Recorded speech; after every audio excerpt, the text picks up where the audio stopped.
जय श्री कृष्णा। मैं हूँ वामिका और आप सभी को परमा एकादशी की हार्दिक शुभकामनाएं। आज की वीडियो में आप सुनेंगे परमा एकादशी यानी हरि वल्लभा एकादशी की कथा और आरती। पुरुषोत्तम मास के कृष्ण पक्ष की एकादशी को परमा अथवा हरि वल्लभा एकादशी कहते हैं। इस दिन भक्ति पूर्वक नरोत्तम भगवान विष्णु की पूजा करने से दुर्लभ सिद्धियों की प्राप्ति होती है। धर्मराज युधिष्ठिर भगवान श्री कृष्ण से बोले, हे वासुदेव, अब कृपा करके मल मास के कृष्ण पक्ष की एकादशी का नाम, उसके व्रत की विधि तथा महात्म्य को विस्तार पूर्वक बताइए। श्री कृष्ण भगवान बोले, हे राजन, इस एकादशी का नाम परमा एकादशी है। इस व्रत के प्रभाव से समस्त पाप नष्ट होकर लोक में सुख तथा अंत में मुक्ति मिलती है। शुक्ल पक्ष की एकादशी के समान ही इस एकादशी की भी विधि होती है। नरोत्तम भगवान का भक्ति पूर्वक पूजन इस एकादशी में करना चाहिए। इस बारे में एक मनोहर कथा जो कांपल्य नाम नगर में हुई वह मैं तुमसे कहता हूँ। प्राचीन काल में कांपल्य नामक रमणीय नगर में सुमेधा नाम का एक अत्यंत धर्मात्मा ब्राह्मण रहता था। इसकी स्त्री भी अत्यंत पतिव्रता थी, परंतु दुर्भाग्यवश वे अत्यंत दरिद्र थे। अनेक मनुष्यों से भिक्षा मांगने पर भी उनको भिक्षा नहीं मिलती थी। इस कारण भली प्रकार भोजन, वस्त्र और रहने को स्थान तक नहीं था। रूप और यौवन से संपन्न उसकी स्त्री अपने पति सहित अत्यंत कठिनता से जीवन का निर्वाह किया करती थी।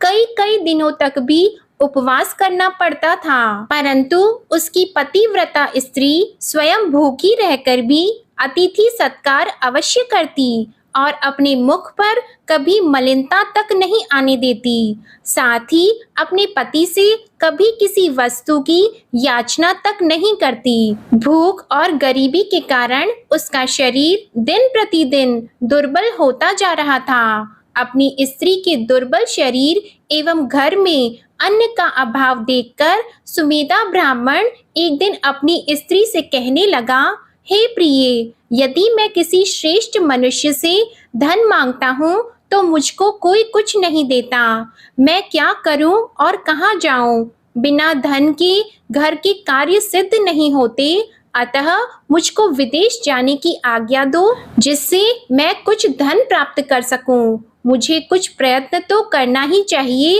क्योंकि बिना उद्यम के कार्य की सिद्धि नहीं होती है। हताश पति के दुख भरे वचन सुनकर ब्राह्मणी विनीत भाव से बोली, हे स्वामी, यद्यपि मैं कोई विद्वान पंडित नहीं हूँ, फिर भी आपकी आज्ञा से कुछ कहना चाहती हूँ।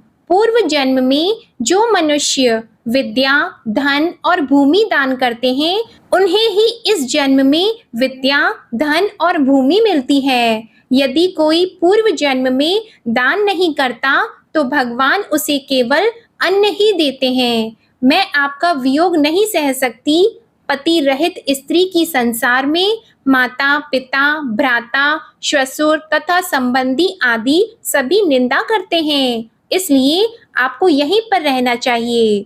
अपनी स्त्री के ऐसे वचन को सुनकर वह ब्राह्मण परदेश नहीं गया और कांपल्य नगरी में ही दिन काटने लगा।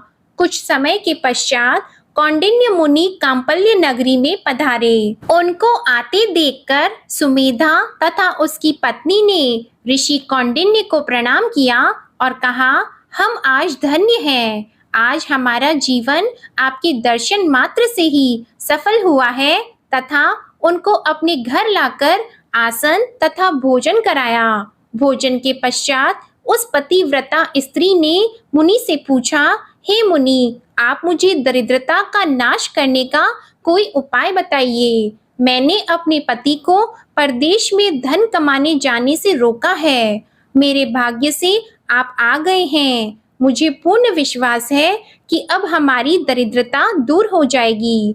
आप हमें दरिद्रता मिटाने वाले किसी व्रत के बारे में बताइए।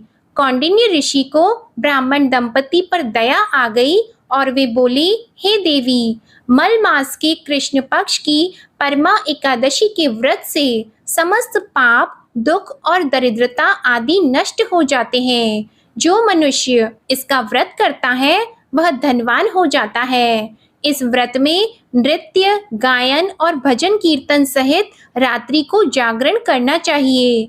कुबेर को महादेव जी ने इस व्रत के कारण धनाधिपति बना दिया था। इस व्रत के प्रभाव से सत्यवादी राजा हरिश्चंद्र को पुत्र, स्त्री और राज्य की प्राप्ति हुई थी।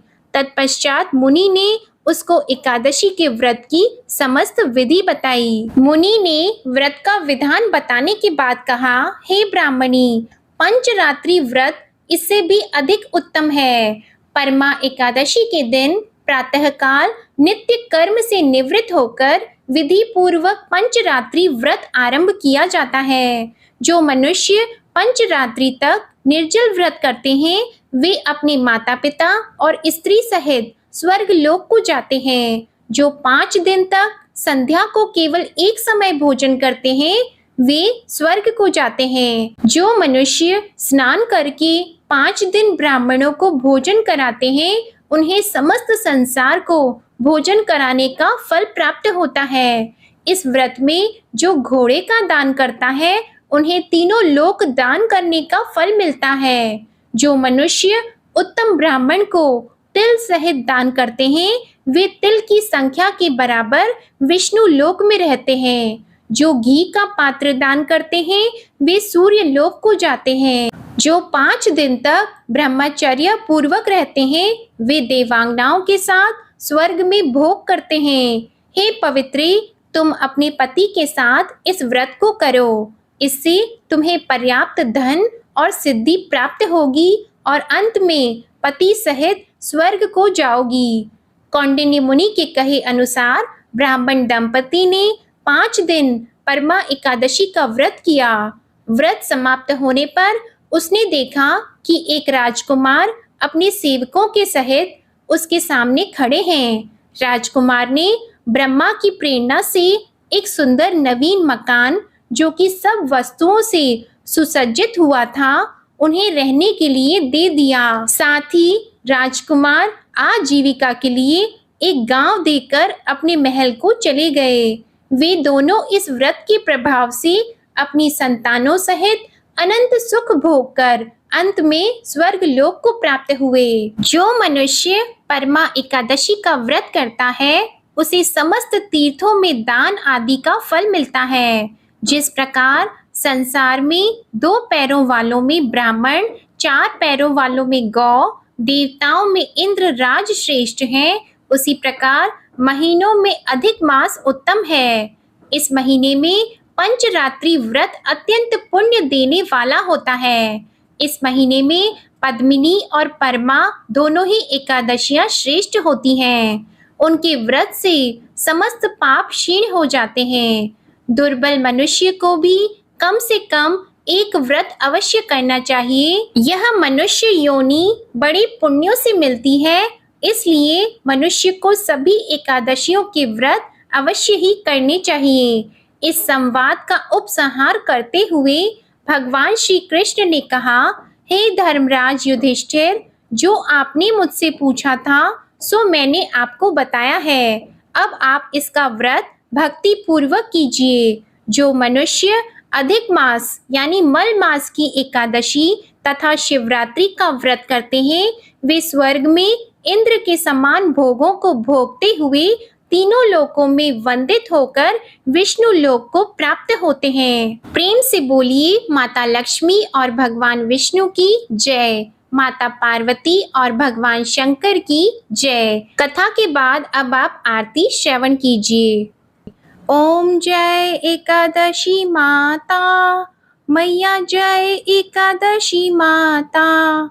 विष्णु पूजा व्रत को धारण कर, विष्णु पूजा व्रत को धारण कर, शक्ति मुक्ति पाता। ओम जय एकादशी माता। तेरे नाम गिनाऊं देवी, भक्ति प्रदान करनी। मैया भक्ति प्रदान करनी, गण गौरव की देनी, गण गौरव की देनी, माता शास्त्रों में वरनी।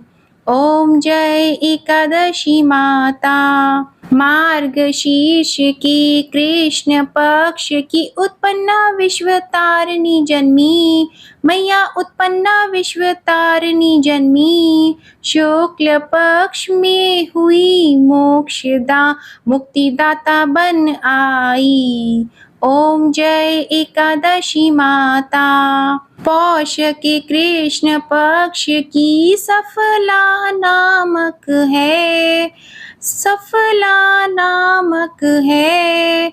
शुक्ल पक्ष में होए पुत्रदा आनंद अधिक रहे। ओम जय एकादशी माता।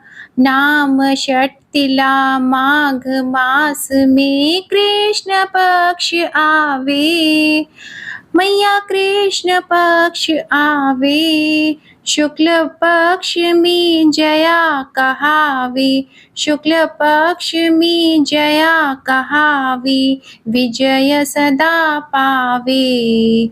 ओम जय एकादशी माता। विजया फागुन कृष्ण पक्ष में शुक्ला आमल की, मैया शुक्ला आमल की। पाप मोचनी कृष्ण पक्ष में चैत्र महाबली की। ओम जय एकादशी माता। चैत्र शुक्ल में नाम कामदा धन देने वाली, मैया धन देने वाली। नाम वरूथिनी कृष्ण पक्ष में, नाम वरूथिनी कृष्ण पक्ष में, वैशाख माह वाली। ओम जय एकादशी माता। शुक्ल पक्ष में होई मोहिनी अपराजिष्ट कृष्ण पक्षी। नाम निर्जला सब सुख करनी, नाम निर्जला सब सुख करनी। शुक्ल पक्ष रखी।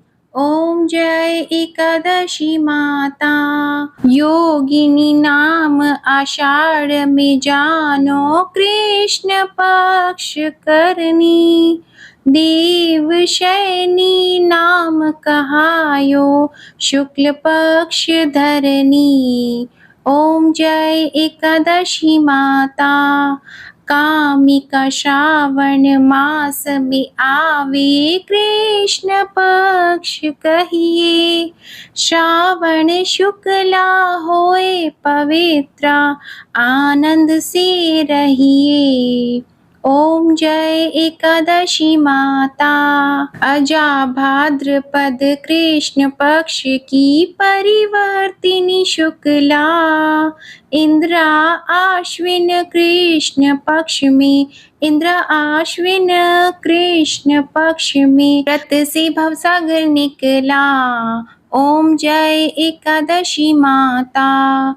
पापंकुशा है शुक्ल पक्ष में आप हरनहारी।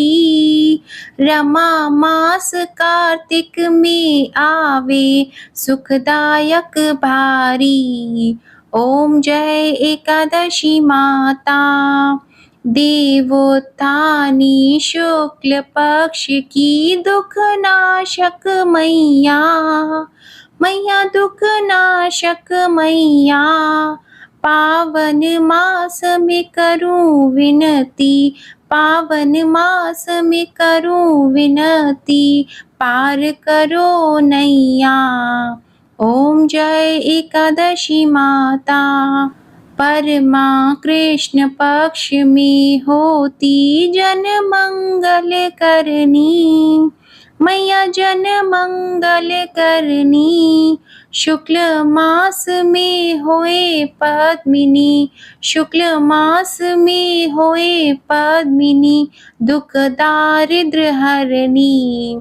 ओम जय एकादशी माता। जो कोई आरती एकादशी की भक्ति सहित गावे, मैया भक्ति सहित गावे। जन गुरदिता स्वर्ग का वासा, जन गुरदिता स्वर्ग का वासा, निश्चय वह पावे। ओम जय एकादशी माता। ओम जय एकादशी माता। ओम जय एकादशी माता। बोलो एकादशी माता की जय। माता लक्ष्मी जी और विष्णु जी की जय। आपको ये कथा और ये वीडियो अच्छी लगी हो तो वीडियो को लाइक करें और चैनल को भी सब्सक्राइब करें और कमेंट में माता लक्ष्मी और विष्णु जी की जय लिखना मत भूलिएगा। धन्यवाद।